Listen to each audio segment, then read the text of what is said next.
So our next speaker, Brian Harper from the beef producers Circle H Farms. Brian grew up on a dairy farm in south of Brandon in the small community of Boisvane. Brian and Sonia purchased the farm just west of Brandon in 1990 and began a beef operation known today as Circle H Farms. With two additions, Thomas in 1991 and Christelle in 1993. It became a true family operation using management practices common to the industry. With challenges and changes along the way, Circle H Farms now manages with the mentality of the soil comes first. So, with no further ado, welcome.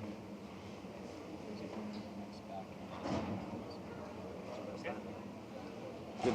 Okay, thank you.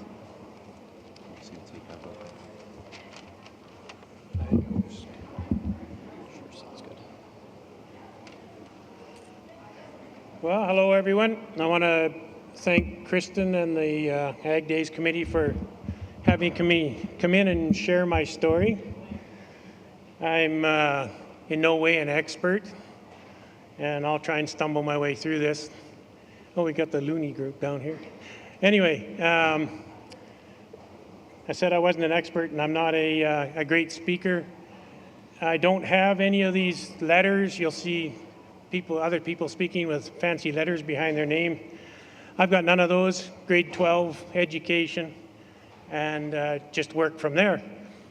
So I was voicing this concern to my wife about speaking in amongst this realm that are always PhDs, BScs, etc. So we came up with some letters that do come behind my name. Lunatic, and my favorite, lazy.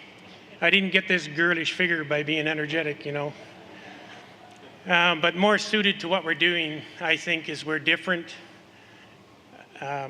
adaptable, and observant.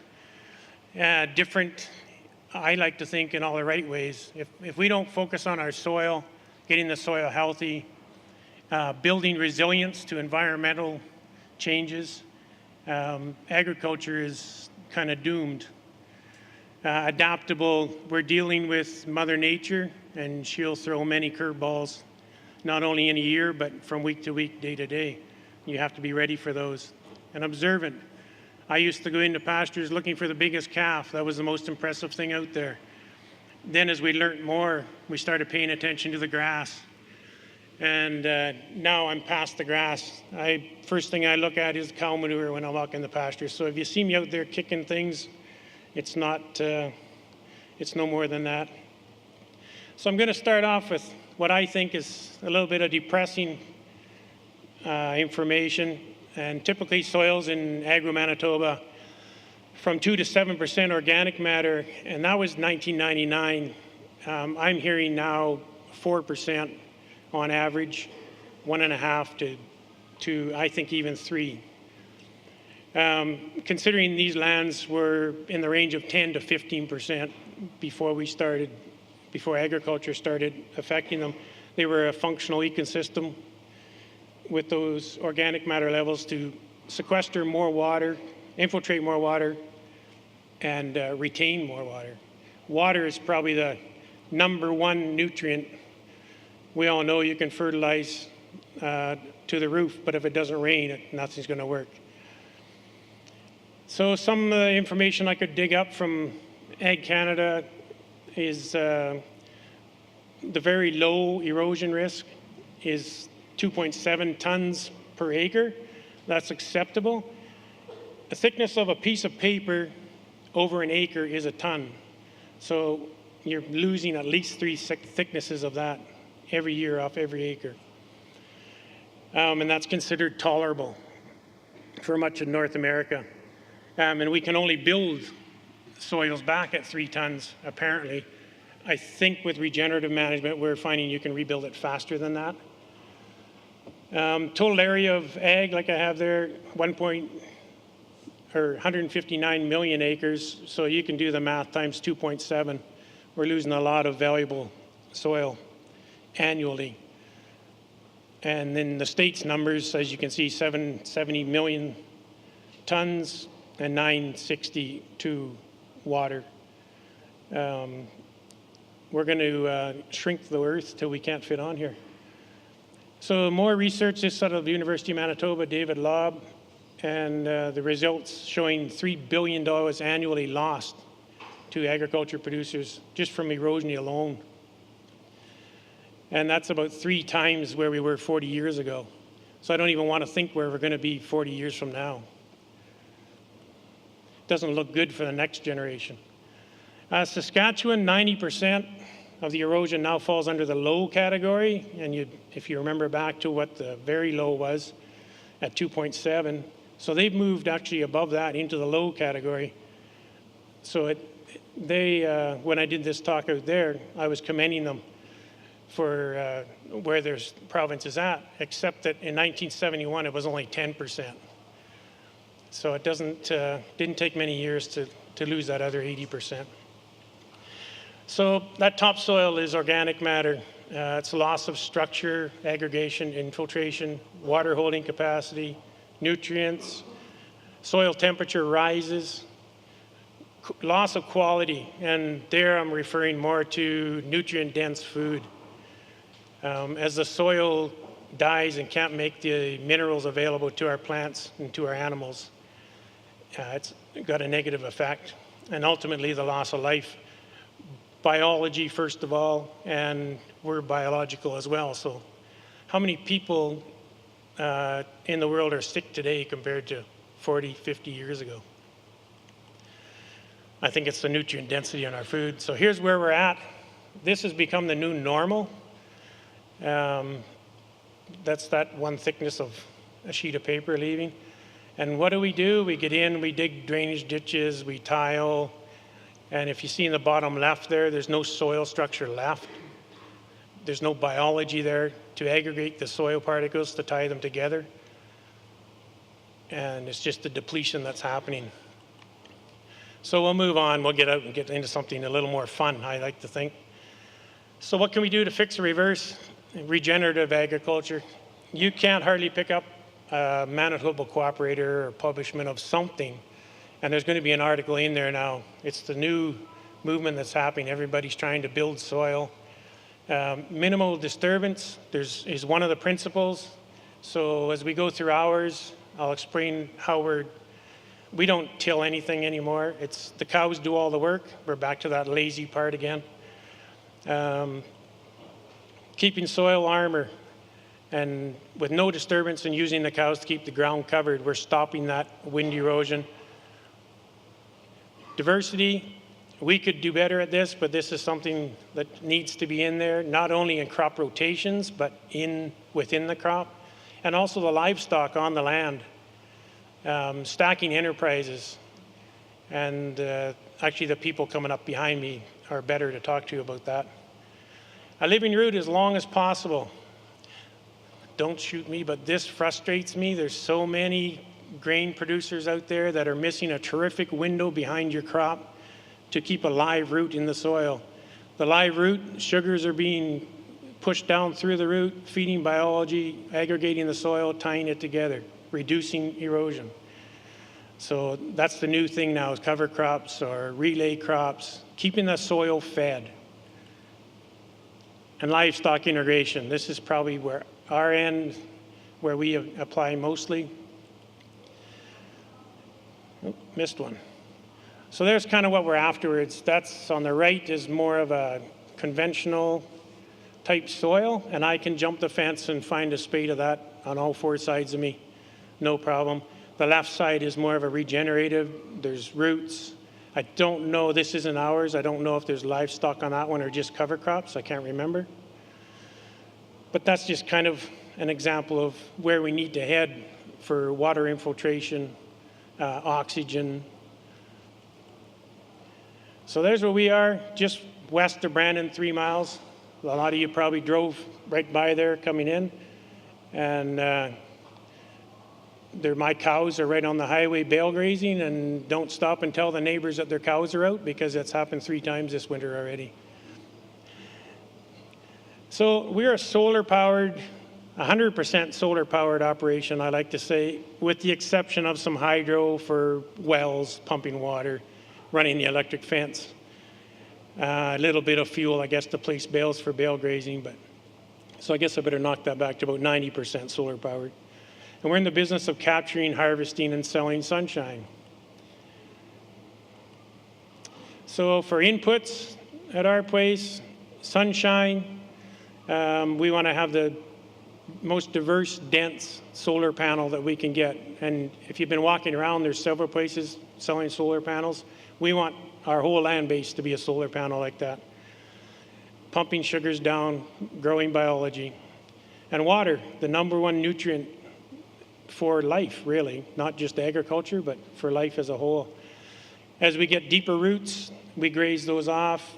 They slough back. It opens channels for water. And adding organic matter, we're now getting water retention, a greater amount of water retention. All we need, I mentioned, dense and diverse solar panel and using the proper sunlight harvesting equipment. So on the left side, you can see we've just left that paddock and moved over to a new break. Again, capturing sun, feeding biology with photosynthesis, and forever hoping for a rain. We'll get into the project, or I guess the acres that kind of got us the attention for the TESSA award. Since we started doing this, we have tours every summer, 40 to 60 people. Somebody nominated us, the snowball started rolling, and here I am today. So this is where we started. In 2002, we sowed down that north 80 acres. 2006, I believe it was. No, other way around, 99 and 2002. I need better glasses. And then we plowed some water, and this wasn't on our land, but it's just an example of what continuous grazing does. I haven't touched that yet. It's just as deteriorating to the soil and life as it grazes short. There's no roots, no infiltration, water runs off. And so then we did this. We went rotational grazing, started that in 2003. And it was a big step from continuous grazing. We spent 4 days with 32 pairs on each one of those breaks. And it was working well. We could get through that system just about twice in a year. And it was a big step, like I said, over top. But we knew we could do better. I was still out trying to find. We quit feeding grain, so we were looking for energy to keep the cows going. So I was out looking for a magic seed or a magic grass that was high in energy.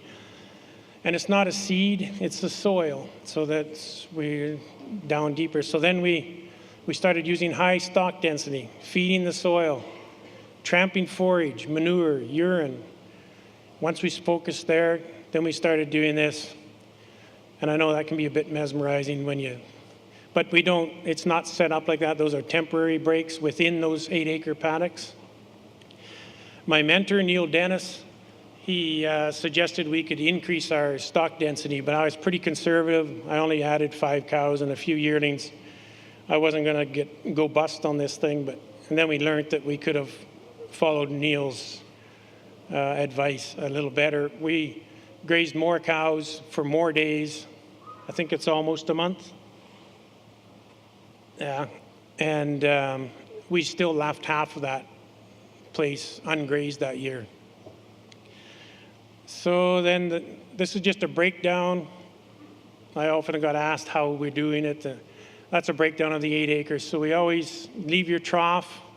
Our troughs are always in one corner, and the gate to let them into each paddock is always on the same side of the paddock as the water trough, because they're always going to come to that end. So there's always there's always a gate right across here. So each time they move, and then after about 4 days, we'll leave a back fence up, and we'll put another one up there, because at about 4 days, 3 to 5 days, the grass starts to regrow, and we don't want to take that second bite and deplete those roots. you'll get faster regrowth by protecting the recovery period. And we just work through the system like that. The next time we come through, we put those fences going the other direction. So the cows are working the soil a different way. And we're finding at high stock densities, we're getting a lot of native grasses are starting to show up. So we want to keep changing our direction, keep applying a land massage. Just some shots of the paddocks. That's about the width of the paddock right there. Yeah, I think you can, maybe I can't see it from there, but there is a wire just on the left side. And it used to bother me a lot when those little calves snuck out, and then I found it's much better, much easier to leave them there than buy Tylenol to suffer with my headaches. They don't go anywhere. We used to get phone calls about that too. You've got 2 calves that aren't with the herd. Okay, they'll be with them tomorrow. And people have gotten used to what they do. They don't panic so much. This is another, the trough is kind of to the right side and a little bit of a dip there. So it's right at the end. And we've got these bat latches set up. If you see my place set up like this, I've probably gone fishing. There's about 3 days of grass there. Those gates will open automatically. And I can be sitting by the campfire and know the cows are looked after. That little blue latch that's holding the gate on there, right there, it just spins. We can set these up to any time of day for 2 weeks in advance. That little latch just turns and lets that gate go, and on they move. And you don't want to be standing there when they hear it. Another one of our tools, I couldn't be without this one. And that nose out on the front, I used to have to go to the gates or stand on the wire. My daughter hates standing on the wire. She's scared of electricity. So I built that nose out front. Now we can drive right over the wires. Some more tools. This here is kind of came about. There's an Amazing Graze, I think is the name of the cart. I got my cousin to make a knockoff version. This is to take advantage of some of the neighbor of their aftermath after their crops. So we can get a mile of fence on that reel right there. And then we can go around a quarter section in no time. In those cases, we generally will have to haul water. We haven't done it. I've done it on a small piece, but I haven't done anything large yet because there's more and more cornfields showing up and more grain producers. I encourage start working with the cattle guys. There's a lot of corn stover, just about anything you can take advantage of with the cattle. Getting the cattle back on the land is needed to speed up soil health. And we get discussing all the issues about compaction and everything else. But with our winters here, the different guys have told me they've done that and they don't see an issue. There may be a spot where you're for a short time, maybe you get a late fall rain or something, and that may be tighter. But I think as soil health comes back and the structure improves, you won't have those issues, maybe at the very start. But from what I'm hearing from some guys that have done it, they don't find it an issue at all. So with the high stock density, we get the animal impact. This is what we're after. Laying down that grass, feeding the cows, laying down the grass. That's a buffer. That's building resilience to Mother Nature's extremes. When rain hits that ground, you don't get any water erosion. Wind can't get at it. And by leaving grass, we've grown more grass, and we grow the grass faster. And most of it's because the biology is in the environment that they like best, which is same as us, or me anyway, 22 degrees. If you can maintain that temperature, you get bare ground up pushing 30 and better, guess what happens? I don't like it there, I go somewhere else. And so do they. So keeping the ground protected is one of the steps. Again, the soil armor, it just acts, it's like laying a sponge, and I like this little example. You just lay a sponge on a pie plate and a cup of flour on the other one and dump the same amount of water on each one and watch what happens. This is the sponge. The flour is most of today's conventional soils. The water doesn't get through. This soaks it up and infiltrates it slowly into the profile. There's that sponge again. Just holds water, stops evaporation. Biology, that's exactly where most of the larger, as you can see there, the earthworms, as soon as we broke that plug open, the earthworms and the activity in there was nice to see. Bricks, it's something that gets knocked around. It's not accurate, it's not reliable, but it's just a tool. And if you're wondering if you're going the right direction, if you start bricks testing, we noticed already after the first year with the cows in there, and by letting the pastures rest and applying the nutrients, that our bricks, in the first few years, we were getting maybe 12. We were really excited about that. And I called Michael Thiele, who is the Manitoba Grazing Club coordinator. He was excited about that. Then we started hitting 20s. The fall of 2017, we're over 30. And I just put that other chart up. It's work done from Dr. Ellen Williams. So when you get at that 20 bricks, you should be expecting 3 pounds a day on grass cattle. Adequate recovery time. So you gotta, you're laying the grass down. You gotta let it rest. This is to the point here where we should be grazing it, or we would like to be grazing it. But managing the way we do now, we don't have enough cows to get around to it. The grass, the soil's just getting that much better. The grass responds faster. So then we stockpiled this for later in fall, and that's where we came back to. So I grazed on the left side, the quad's still, and yeah, we lost the clover, but it already did its job. It's got a deep taproot. It opened up some hard pan and fixed some nitrogen. So as far as having it there to feed the cows, there was a lot of young plants, young grasses, everything in there that they needed. Just more examples of animal impact. This is a little earlier on 2013. I remember it because Michael actually took this picture at the start. And the impact we were having, there's the next day. And I guess what I was targeting here was the weeds. You saw a few ragweeds, a little bit in the last photo, and some here. There's some thistle right down front. And we don't worry about that. Weeds are just a sign that the soil's fixing itself. And even if they don't eat it, and I haven't found one yet that the cows won't eat, they'll tramp it down. All the minerals that the weeds brought up stay on the soil surface for the successive plants, the ones we want later on. Leafy spurge. Here's a weed that doesn't need an introduction. I'm a little bit off being exactly in the same spot with that picture, but not too bad. That's after a day with the cows on there. What they don't eat, they'll trample. And I think we can control it that way. Anything you read about blistering the mouth, causing issues, sheep can eat it, maybe integration, maybe that's that diversity again, having sheep and goats in there. But it's said to blister cows' mouths. I got real brave a couple years ago and put some on my tongue, on my lip. I got no blisters. My wife said never do that again when I'm a mile away from home. And they bite the tops off. It's as long as we can control it from going to seed, and the cows will eat that much, I don't worry about eradicating it. Balancing the diet. So when you get into a high stock situation, high stock density, it's a good thing to kind of watch. We probably, on the left side there, we probably stayed there too long. We got too much protein and the manure gets loose. But more importantly, look at the activity, insect activity in there. But the consistency of the pies, we want more like that on the right side. And that picture says a lot. On the right side, the diet is right.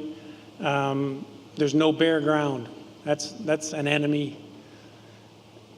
We do everything we can to fight that. On the tours, probably the second question after the bat latches is how do we know when to move them? And it takes a while to train your eye, but there's a spot right in here, and that we just moved them when we took this photo. So they were just ready. As soon as that starts to dip down, they're getting empty. And you want to keep them full all the time to keep your performance up. So that's kind of what that, and the other thing I guess I put that picture on there was how animal health is improved. when we started with the fast moves. We grazed the top half of the plant and try to tramp down the bottom half. So except for 2018, we grazed a lot more. And that we dipped into our biological bank last summer. We took more grass than we should have, but we all know how that was. So animal health is another side benefit to using high stock density. Just another picture. I guess the forage, we got getting some seed heads here. We kind of wish we could get there faster. But then when we showed these pictures to Neil, he said, that's not a problem. You're planting seeds now. So, you know, it just evolves from one thing. And now when you go out, you'll find seedlings growing on all the paddocks all the time. Just some more shots. That's about an acre. We're about 10 meters wide by 200 meters long. No, sorry, 20 meters wide. And that's just kind of what it looks like when they're coming down the paddock at you. And there again, they're tramping a lot of seed back into the ground. So that eliminates going around to the seed booths at Ag Days and buying more seed. So now, I should have started saying I'm going to walk you through a year of our placement. So now we're getting into fall. Those grasses that we've let rest, we probably haven't been here for 65 days. So that's stockpile now. We'll come home to these paddocks, and that's just a before and after. The picture on the right, I'm standing where the cows are. So that's the impact they had in that spot. The stockpile of grass, I still see, I'm a member of several groups around, and you get people commenting, oh, well, we had some snow over the weekend, so I had to start feeding the cows. They're what we make them. If we're going to make them into welfare recipients, they're going to stand there and bawl till we bring it to them. So ours have to go out and dig. And there's more and more guys are taking on that way of thinking. So that's what's stockpiled under the grass. And 2016, as you can see, we were there December 26th still. 14 and 15, one was November or December 24th, but right in there. And we usually start grazing. In those 3 years, it was about April 18th, April 20th. And so that's another frustrating thing. We're seeing it happen by practicing it on our place, even just last spring, where don't start grazing, there's not enough grass. It's not so much about when you graze it, it's how long you rest it. And if you're going to go there early, it's got to have adequate rest before you go back. So waiting till the third leaf, fourth leaf is when you're moving fast like that, just hit it quick, get off, and give it the time. And when it gets back to that boot or flowering in between there, then you can get back on there again and not affect any of the good things that are happening as far as getting sugars down to biology and growing soil. So then after the stockpile, we'll move on to bale grazing. And I've tried everything, swath grazing back in 02, kept working towards this kind of stuff. And it's just the fastest way next to the high stock density for building soil and resilience. We got that ground covered again. And I think my father-in-law would still give me a hard time for not harrowing it. And many too, I still get that question. But as soon as you harrow it, any of the bale stuff you've done, you've started the mycorrhizal fungi growing under that mat. So you go in and harrow it, you rip it up, you aerate it, you killed all of that fungi. Most of our soils, all of our soils, are deficient in fungus. Keeping the nutrients on the land. So this is from a year ago, this slide. We're getting up to 12 years now to keep the cows out on the land. The snow doesn't bother them. But like I said, they are what we make them. Only once have I gone and I drove along beside the bales to make a path so they could get to the next bale. And the snow was probably to the top of my front tire at that time. And other than that, they've every year for 12 years, this will be 12 years right now, they've done it by themselves. We usually go out in those rows. We started out giving them, when we swath graze, it would be every day we'd move a wire. Then we got to every 3 days. And then we went bale grazing, we did every 3 days, then every 7 days. The last couple of years, we moved a wire every 21 days. Right now, they're working on a piece. It'll be the first time we've ever tried a 45-day move. And I slowly built myself into it after guys were telling me they let them into the whole winter supply in November. So I'm still not totally off the fence. I like to keep 1 foot up on the fence in case I need back. There's some of the after effects. Just got in this discussion again yesterday with a group. How much waste? How much is too much? If you can afford it, more is better. It's just another blanket to building up the soil, fastest way. Of course, you need water. Ours are licking more snow this year than they have because they're a little bit, not further away, but I think they're just getting like me. They're getting lazy. It's easier to just lick the snow. So that's a solar. You probably saw Carl's booth downstairs. They walk up to the drinker. Whoop. There's a motion eye right there. It kicks in a pump in the bottom of this culvert. Pumps up, and then I think it's 30 seconds it's set for. Once there's no movement for 30 seconds, it all drains back down. And we've had next to zero issues with that. It was recommended to have 4 12-volt deep cycle batteries. I put on 6 after we were running out of battery give and take. And you want to keep those areas small and tight because you don't want them hanging around there. If they're hanging around and as soon as they switch a tail or flip an ear, the pump kicks in and you're using up your battery. So if you keep it uncomfortable for them, they won't stand there. Cover crops. Mother Nature functions on diversity, and we should be too. And more of us are learning as we get more diverse. Production goes up, inputs go down. So it's not about maximizing production as much as just building resilience. Because if your input side is down, you got that trade-off. Unfortunately, we had no fence around this land at the time, and I would have ideally should have been in there grazing this. That's what I encourage guys that are asking me and for ideas and how to do it. The one on the right, that was the first year we did it, and I remember one of the neighbors' wives asked him what had happened there, wanted to know if my sunflower crop failed on me. But it was just something different. It was along the highway. Nobody'd seen it before. Most people do this out back, and I had no choice. I was right on number 1 highway. So that's the mix we used. I can't even go about telling you how much of each one, but it's not even so much that. Just get diversity. If you want to try this stuff, mix it up a bit, get some companion crops and do a small piece. Just to kind of summarize some of that, that's really small. Well, not so much for you guys. So 2013, you can see where we were at the start.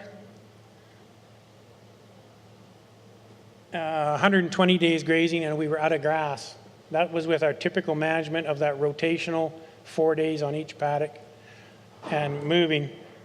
And then I just highlighted 2016 for a comparison. We got 12 more pairs plus 12 yearlings in there on the same land. So our stocking rate went up 57%. And we grazed 155 days, and we left grass there. We had to leave because the water system was freezing up. So with no extra inputs, except a few reels and some fence posts, that's the increase in production. Water infiltration, we took part in a carbon sequestration study across Canada. We're one of 32 farms that are involved in that. They did the water infiltration. They're doing plant species, bird. So there's a whole bunch of study jargon that I don't even understand. But that's where we're at now, 5.38 inches an hour. And it took me a long time to dig up the provincial average, but somebody finally stepped forward and handed it to me. It's about 1.25 inches is what the average soils in Manitoba are infiltrating. And that's taking into account the sandy soils, the heavy soil. So I guess in defense, we're on fairly light land, so that might be some of the reason we're getting a little bit better.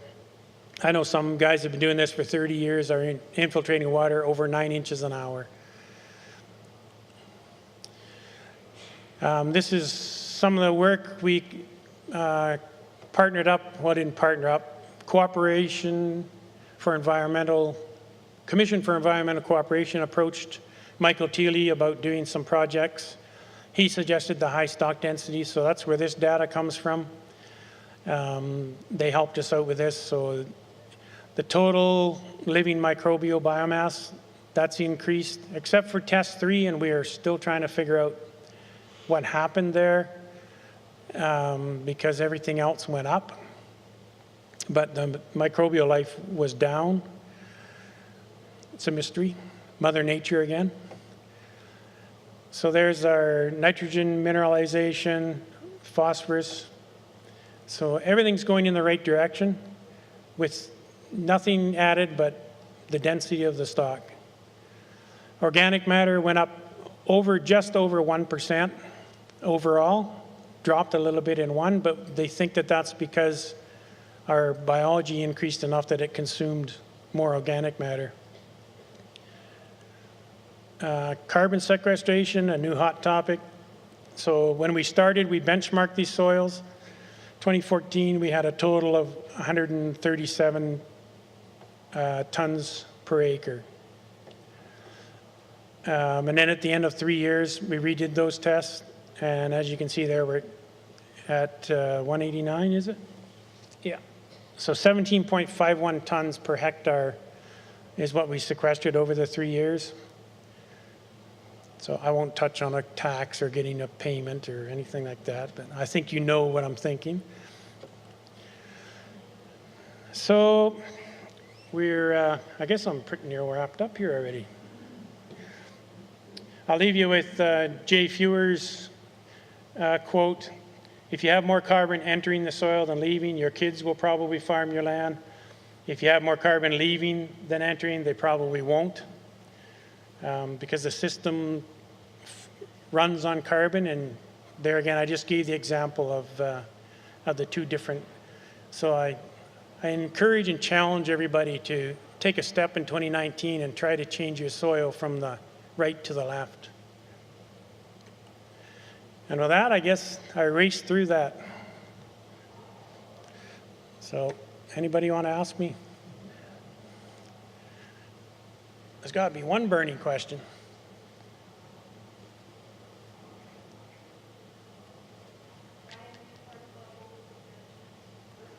Yes, we did our holistic management in 2015. So, and that's, I guess that's kind of what gets you looking more at the whole. And like when I started off, I said I used to go in looking at the cows, but now there's more to the picture. So yeah, definitely there's a whole ecosystem there that needs to be functioning and needs to be fed. And if you take one link out of the chain, for example, adding nitrogen and it bops off some of your biology, you've broken that chain and the efficiency starts to go down.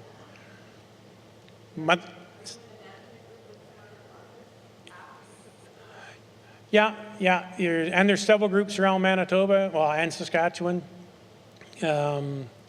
So we got one group where with the people that we took our course with. Logistically, it's hard to get together with them. But there is another one that we've joined up with that's a little closer to home and just works out better for us. But it's good to have like-minded people bouncing ideas. So if you had, say, like 8 or 10 padlocks that you could rotate your cattle on, obviously you could move it off if you want to, and the rest of the land is off if you want to. Which one would you compromise first? Would you leave longer, or would you just bring it back sooner? So everybody hear that? The question was, if you only had 8 or 10 paddocks, which one would you compromise first or come back to sooner? That's what you're saying? Yeah. The longer we can come back to it sooner, then ideal. I would recommend neither one. Start, if you can, split every one of those in half. And now you've got 20 paddocks. And I found when I started doing that, I was spending 4 days on each paddock. And when I started, at first we started doing 2-acre splits because that's what worked out to 4 days for the group. Well, we did that for about 2 paddocks, and then we found that we weren't getting the animal impact. So once we went to 1 acre, or even the 2, as soon as you move on to the next 2, that first one is resting. So if you split your paddocks in half, you're going to double the rest on the first one by the time you get, or the recovery, I guess. I got criticized for saying rest once, but it has to recover. So yeah, I would, if it's possible, I would recommend starting by splitting your paddocks in half. Sometimes water is an issue, but you can always make an alleyway. Sacrifice just a small alleyway to get back and try to move that alleyway each time so you're not treating it the same year after year. Does that answer? Yes, sir.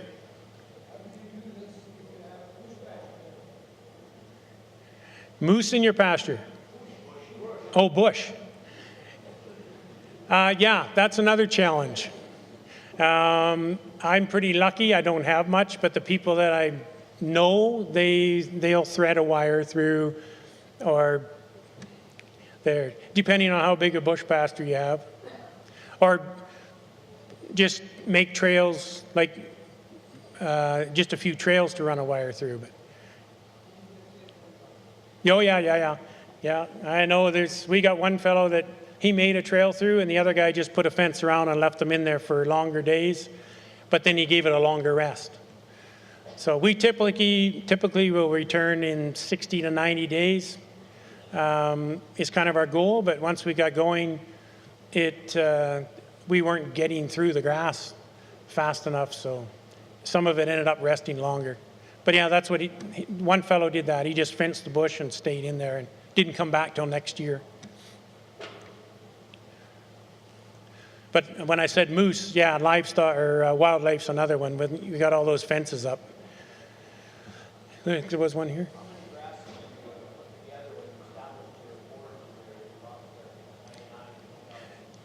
That establishing that pasture was just typically a hay mix. There was meadow brome, alfalfa.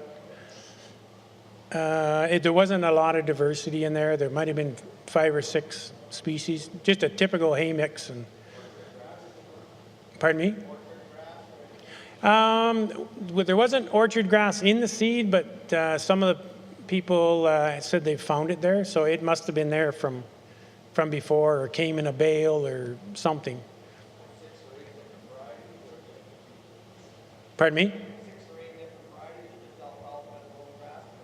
Yeah, we used 3 different varieties of alfalfa, and then the meadow brome and smooth brome. Can't remember if there was tall fescue in there or not. There might have been. And a lot of it is just coming back naturally. Like Kentucky bluegrass, there's some wheat grasses in there now that weren't there before. But getting a longer rest, they're showing up.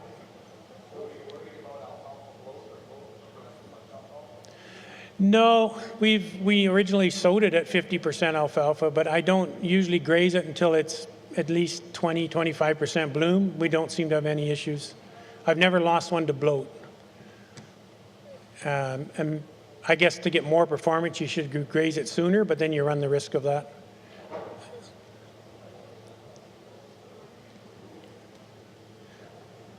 Yes, sir. How do you manage calving with moving all the time? Manage calving with moving all the time. Oh yeah, I guess I didn't comment on that. So we calve May and June, 45-day window, and most of the time we'll have newborns in the morning, and I'll just open the gate and let them move. And Mom, if they're born that morning, may not move, but the one from yesterday will. And I let them go back for a day or so, and then I keep sneaking the fence up behind them. It was frustrating at the start, but I've become much more relaxed.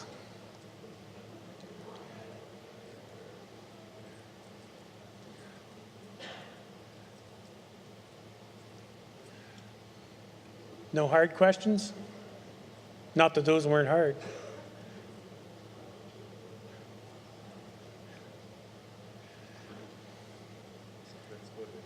Yep, okay, we killed that off, and I feel much better.